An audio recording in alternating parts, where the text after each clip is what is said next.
नमस्कार मित्रांनो, जय श्रीराम, जय बाळूमामा।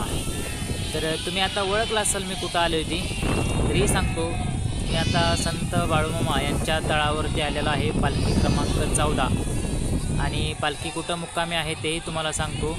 शेनवडी तालुका मान, जिल्हा सातारा, शेनवडी या गावी पालखी मुक्कामी आहे। आणि आज आणि उद्या 2 दिवस पालखी या गावी मुक्कामी आहे, शेनवडी या गावी। आता तुम्ही बघू शकता इकडं मेंढ्या तळावरती यायला चालू झालेले आहेत। एक एक खांड आता तळावरती यायला लागले, कारण आता 5:30 पावणे 6चं टायमिंग झाले। एक पिलू मेलेलं आहे बघा, लहान कोकऱ्यातलं एक पिलू मेले, ते त्यांनी साईडला ठेवलं। आणि इकडं बारक्या पिलांची वाघर आहे, त्याच्यामध्ये पिलं आता खेळत आहेत। कालवा चालला आहे पिलांचा, कारण मेंढ्या आलेल्या आहेत आणि मेंढ्यासनी बघून पिल्लं ओरडत आहेत पिण्यासाठी।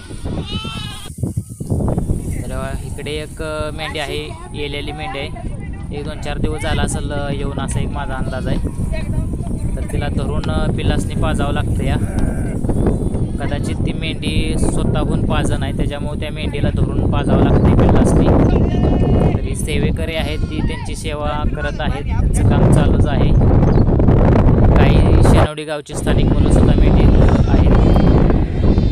आणि वाघर केलेली आहे बाळूमामांची।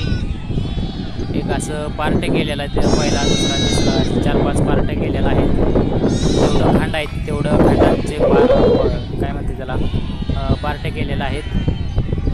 इकडे एक मेंढी वेलेली आहे, इकडे एक आहे।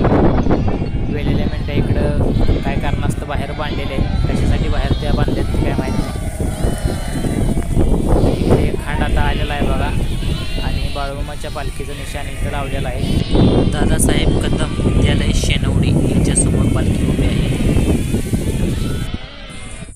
तर आता मी मेंढ्यांपासून इकडे बाळूमामाच्या पालखीपाशी आलेला आहे। इथे छोटा मुलगा एक आहे बघा, त्याला भंडारा लावण्यासाठी इथं उभं केलेला आहे। अजून लई लहान आहे तो, तरीसुद्धा बाळूमामाच्या सेवेत आलेला आहे तो। आणि इकडं बाळूमामाची आतमध्ये काहीतरी पूजा वगैरे चाललेला आहे, बघू शकता। ही पालखी बघा नंबर 14 आहे शेनवडी या ठिकाणी। हा छोटा मुलगा सुद्धा सेवेत आहे।